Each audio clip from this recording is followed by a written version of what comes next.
Ismail 27 tahun dan Abdul Rohim 36 tahun. Kakak beradik ini masih menahan sakit setelah luka tembakannya diobati. Keduanya dilumpuhkan dengan tembakan setelah melakukan perlawanan saat proses penangkapan.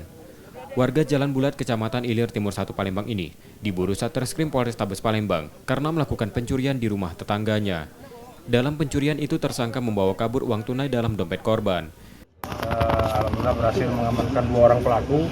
Kejadiannya baru hari ini, pagi tadi. Kejadiannya kami anggota Opsional Ranmor kami sedang hunting. Kebetulan ada juga korban langsung beritahu ada kejadian rumahnya dibongkar.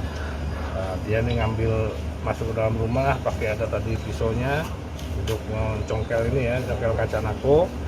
Dia masuk dan ngambil uang sebanyak dalam dompet korban ya, sebanyak 1.500.000. Dan dia keluar. Dari catatan polisi, keduanya merupakan penjahat kambuhan yang pernah dihukum karena kasus yang sama. Kini keduanya ditahan di tahanan Polrestabes Palembang untuk proses hukumnya. Yudi Kiswanto, Kompas TV, Palembang, Sumatera Selatan.